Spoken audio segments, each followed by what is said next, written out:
His name is Anthony Galie. He's a trained psychotherapist. And oh yeah, I should also mention he's rated by Successful Meetings magazine as one of the most entertaining keynote speakers in the country. Since he's had rave reviews, speaking engagements in most of the Fortune 500s and other organizations around the world, I figured he's just the man that we need. And so it's my pleasure to announce the psychotherapist will see you now. Ladies and gentlemen, Anthony Galie. Go get him, Tiger. Thank you, thank you, thank you, thank you, thank you. Thank you. Good morning, Lamp. It is a real thrill to be here. Thank you so much for having me. May or may not know it, but I have an exhibition booth down there. I got to chat with quite a few of you yesterday. One individual had a very interesting thing to say. He said, you know, I've been in the business 30 years. I went through the economic slump in the 70s, the dot-com crash, the 9/11 dip. He said, I know that this is temporary, we're going to come out of this. I know it, but I have trouble feeling it. That feeling it part is your subconscious mind. That feeling it part is where that vision is. How do you get that feeling part? How do you get that information into your subconscious? I have an opportunity in my profession to meet a lot of successful people. I'm going to give 5 presentations this week to all different kinds of companies all across the country. I leave here, San Diego, this morning, and I fly to Dallas. I speak in Dallas tomorrow. And then I fly back to California, and I speak on Tuesday in Manhattan Beach. Then I fly from Manhattan Beach, I go out to Washington, D.C., and then I go off to Hawaii, all in the same week. All totally different kinds of companies. And in those presentations that I speak to, like this, I get to meet some very successful people, very motivated, very driven, very dynamic individuals. Often if there's a banquet or something, they will sit me next to the president of the company. A lot of times they'll point out the high achievers. There's our #1 producer. There's a salesperson of the year. That person over there, phenomenal manager. I get to meet people that are high achievers. And I got to tell you, these people don't write their goals down once a year and stick them in a drawer. These people are writing their goals down 2 or 3 times a year. These people are doing something every single day to kick up their motivation and their enthusiasm. All right, check this out. Get your goals down or a CD or a tape. It would take you about a half hour total to do this process. In other words, I strongly recommend you take the most salient points you got from this conference. You did get some very powerful information. I would make some bullet points. This was very pertinent to me. This is something I really need to do. I love this idea about integration, and I want to be a part of it. Jot it down on a piece of paper. Burn it to CD, make it a WAV file, take that CD and put it in the glove compartment of your car.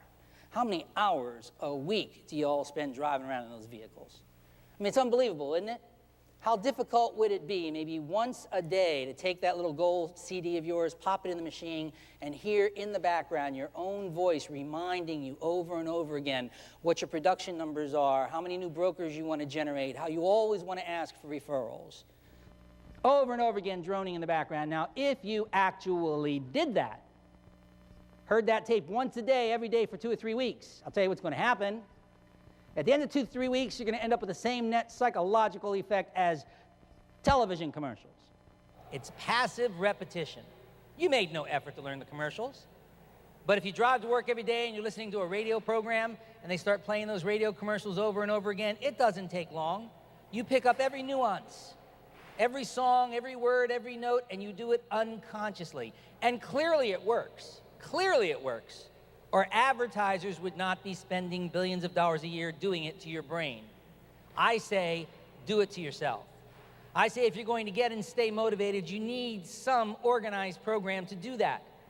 Because writing your goals down once a year is not enough. Attending a conference for a few days and getting all pumped up is usually not enough.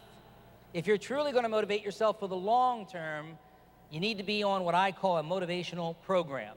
And one such program is getting your goals down either on tape or CD and just have it droning in the background. I started interviewing some of these top achievers quite a few years ago, and I'd ask them a simple question. What do you do to keep yourself motivated? Why do you think you won that award? What was interesting was the higher I went, the more successful they were, the better they were doing in business, the faster and more detailed the answer to that question came back at me. You know in your own team the heavy hitters, the high performers, have got that drive, have got that focus. I'll tell you what I think they're doing. I believe they're hypnotizing themselves to be a success. I believe successful people are hypnotizing themselves to be a success.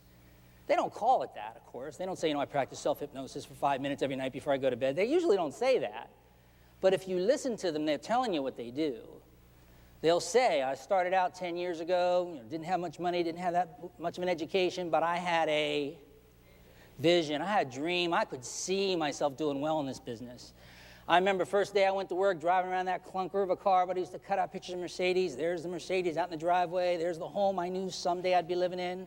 I knew someday I'd be in that position in the firm or I'd own that company. They all started with a picture in the back of their mind. And like writing your goals down, they don't do it once. They don't sit there once and form this picture. Every day they're working on it. Right before they go to sleep, they spend a few minutes building that picture. Maybe right after they wake up in the morning. A few minutes during the day, they'll sit down and you see them. They're locked in thought. They are hypnotizing themselves. They have a very clear, very bright, very vivid picture, and they continually build on it. They are the visionaries in our culture. What they're really doing, I believe, is hypnotizing themselves. And I would like to demonstrate that to you. I'm sure some of you are wondering what these chairs are doing up here. If you have not already been told, well, in a few moments, I'm going to bring some of you up out of the audience and demonstrate this amazing power to visualize.